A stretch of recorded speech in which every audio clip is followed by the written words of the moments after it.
What's up, YouTube? Back at it again with another lit video. It's a lot of new things going on, but as you heard from the title or read the title, yeah, man, this title is about how to pass MEPS. And if you don't know already, now you know. Going to the United States Army, 19 kilo M1 armor crewman. That is a tanker. Um, yeah, very excited. But today's video is about how to pass and how to survive MEPS pretty much. But before that, I want to do also let y'all know that it's been a minute since I posted, and I'm sorry about that, but we are going to get back pushing out content, guys. But stay tuned because we're going to be ramping up videos, pushing out content. I'm going to try to push out at least 3 videos a week, especially before I leave. So if you're not subscribed, go ahead down, hit that subscribe button, and go ahead and do that right now. Um, but yeah, guys, for a little backstory on why I chose to go to the army, it's just, everybody goes through that time in their life where they was like, maybe you're working a job, or maybe you're just living in a situation, or maybe you're just at that point of life where you're like, you've done shit that, it's like, okay, this is cool, but I've done a lot, and I'm like, none of this stuff is something that I want to do long term. And you just at that point where you want to go and see things, you want to go experience things, and you're just at that point, you're at that crossroad where it's time to make a decision in your life. And that's pretty much where I'm at. And I've been at this point probably 3 other times in my life, and I had put it off at least twice. So this last time around, I was like, you know what, the job I'm working right now, I'm not too, you know, big on. It was a job that, at the end of the day, it didn't make me happy. And it was one of those things I dreaded doing every day, waking up and doing every day. So yeah. Um,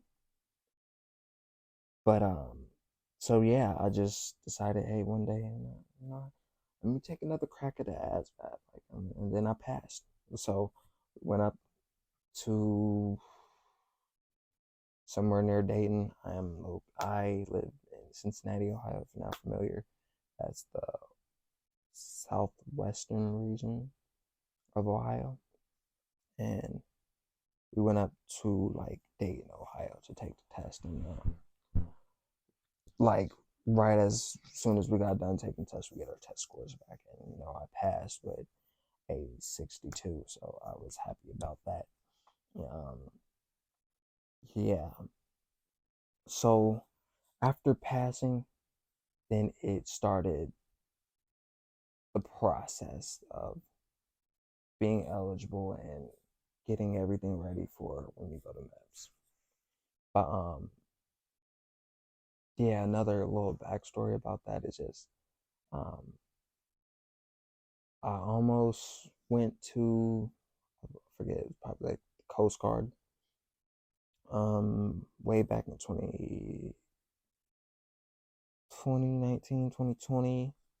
I was fresh out of high school, had just went through a breakup, and had had a lot of family in my life that was just like, I had lost a family member that I've known all my life, and that impacted me big time. And I was so close. I was like this close. I had already had a recruiter. I already had a date to go to MEPS. I mean, to go to take the ASVAB, and then when that happened, you know, regular life happens, and you get discouraged, and you lose focus, and you lose really, you lose the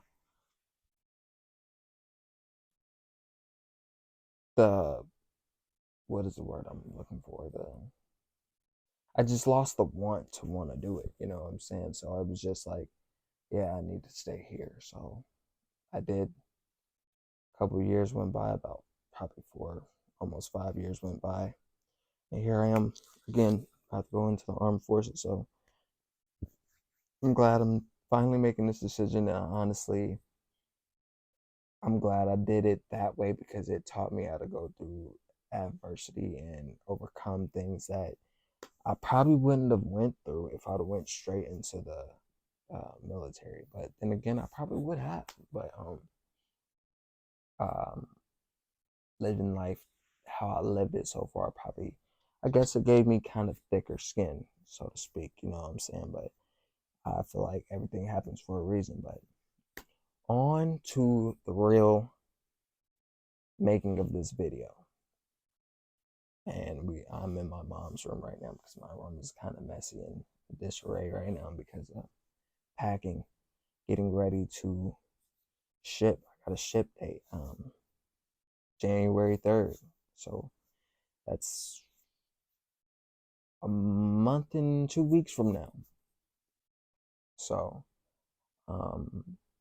yeah, on to what I really wanted to talk about though. How to survive MEPS, how to get enlisted. Okay, so 2 things you're gonna have to realize. I don't know how any other states do it, but this is how Ohio does it. Depending where you're at, I took a shuttle up to Columbus, Ohio. Some people drove, some people, they live like right down the street from MEPS. Okay, so if you're traveling by shuttle, they're gonna give you 2 days. First day you go to a hotel, and in that hotel, basically you chill out. Um, Basically get ready for the next day because the next day is MEPS. Where you take your physical and all that. So it's pretty cool. Um, my experience was we went to my recruiter's office and we talked about a few things. Did some last minute stuff if there was last minute stuff to get done. Um, and then the shuttle came. So at this point, making sure we got our bags packed. They're gonna have you pack a bag, like an overnight bag. Don't pack nothing too crazy. You don't need a big carry on, like a big old luggage suitcase. Like, don't recommend that for MEPS, and don't recommend it for basic training either, because you're not going to need all that stuff when you get to basic training. Just don't. Um, just carry your regular stuff like toiletries, stuff like that. Um, toothbrush, couple pairs of underwear, couple shirts, couple pants, and make sure you're looking nice, pretty much. And make sure you're looking nice, and you know, just make sure you're ready far as presentation go. Don't just go. I mean, I've seen other people just wear whatever, but I mean, that's fine. I mean, you ain't got to be like, oh, Sunday's best. No, you ain't got to do all that. Just have your casual clothes ready for MEPS, but also make sure it's comfortable because you're gonna be there for literally hours. You're gonna be there from like 4 o'clock in the morning to like 4 o'clock in the evening. Literally a 12-day hour. So when you first get there, you are all right. So fast forward past the hotel. Um, the hotel, they feed you all that stuff. That's good. The next morning, probably around 3:30 ish, you should get a wake up call. 4 o'clock is when they leave, and you get fed breakfast and stuff like that, and eat light. Don't have no big crazy meal because they're going to feed you at MEPS, obviously, but just remember to eat light. You know what I'm saying? It's light for breakfast. And that was cool for me because I don't usually eat breakfast. I just don't do that. Um, but yeah, eat light for breakfast. Another thing, water. MEPS.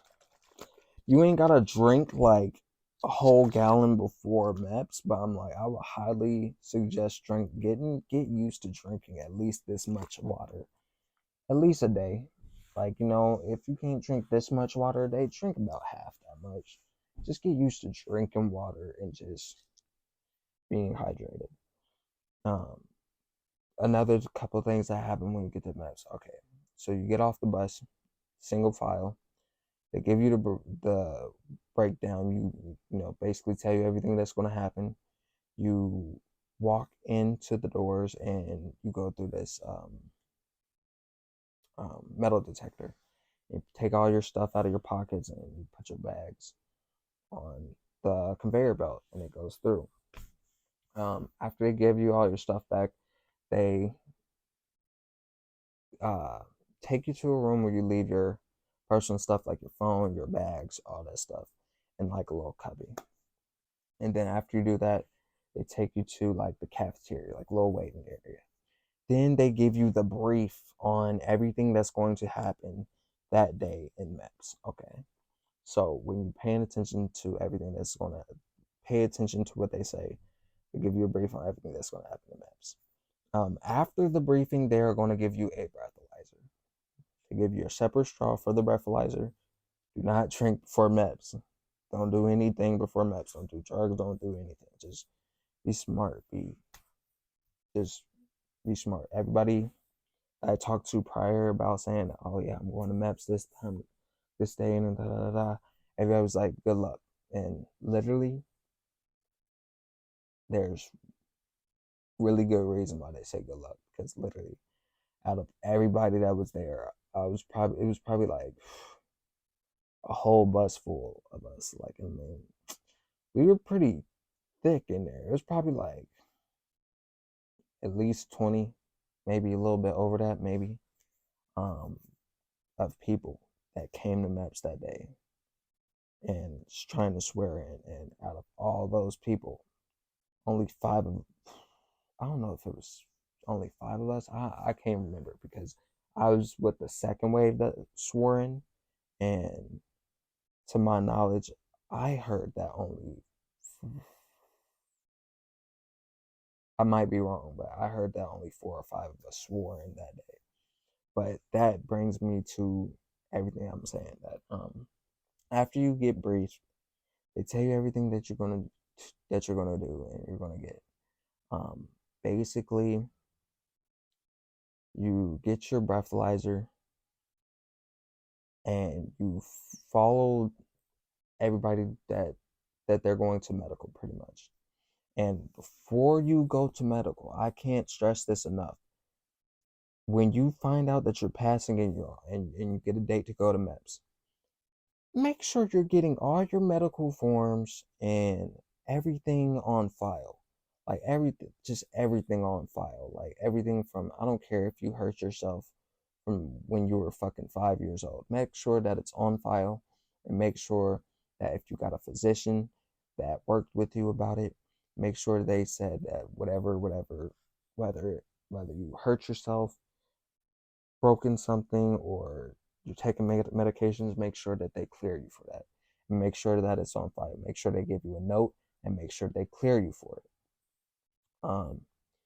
Have all your medical records on file and also just make sure you're drinking water because there's two things that you definitely don't want to do. You don't want to go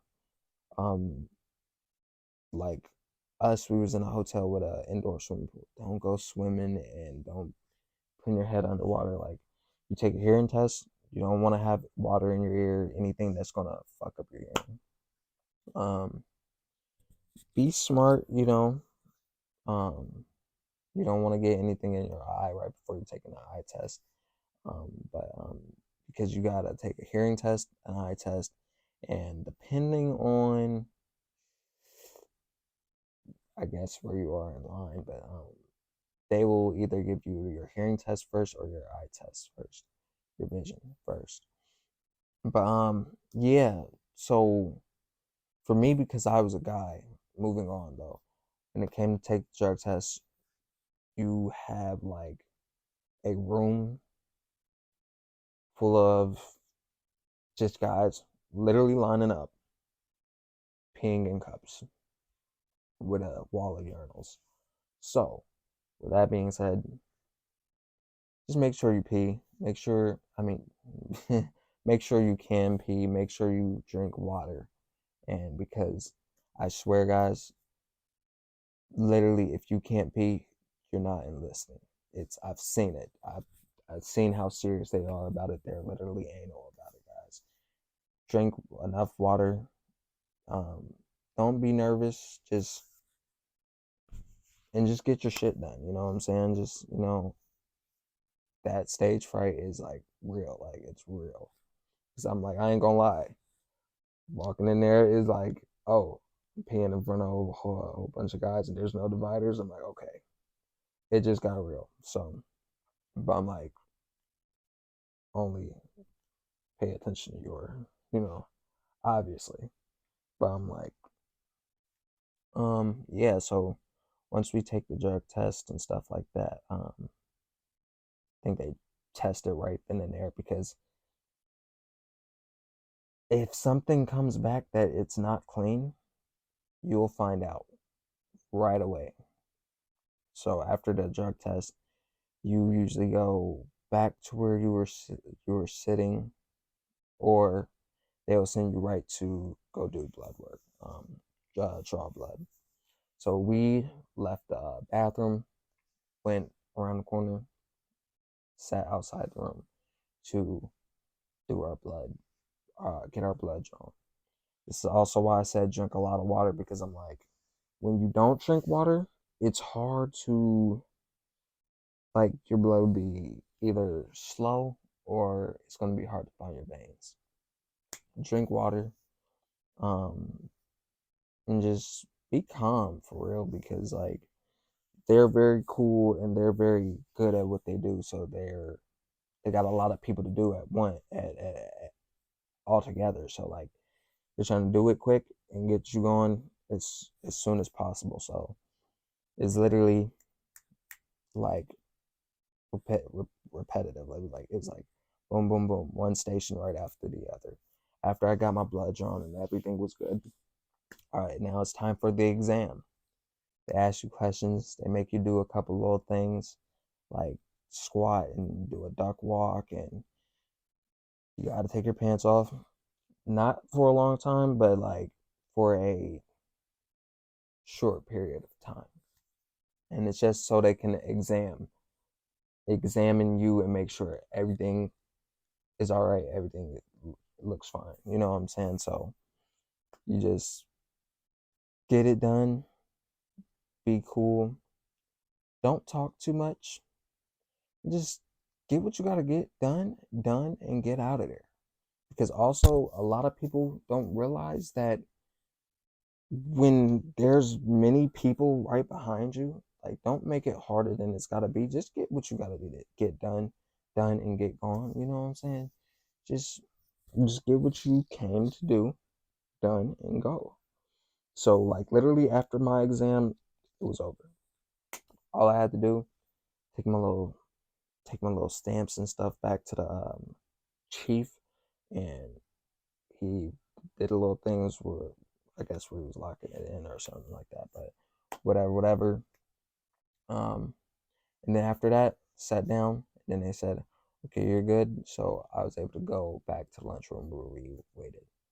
And like for me, see, I don't know how other states do it, but in Ohio, they didn't tell me exactly that. I'm good. You're all clear. Like, woo, woo, woo. Like it's time to go. Like they tell you just to go back to your station and just wait. Um, like they don't like they didn't really say, oh, you passed So you're good.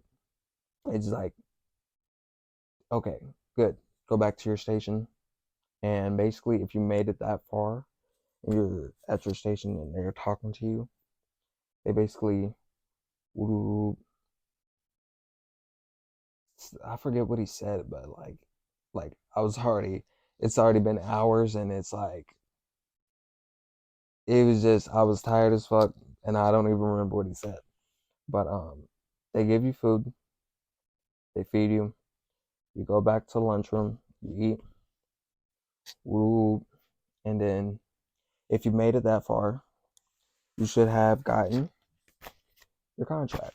Um, and long story short, you do all that. Um, it what came first. There is an interview that you do. You talk to somebody, and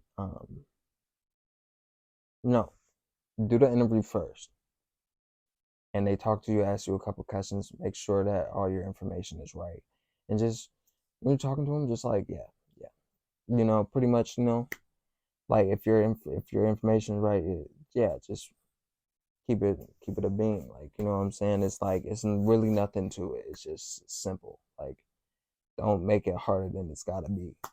If you get through that part, then you've made it to this part.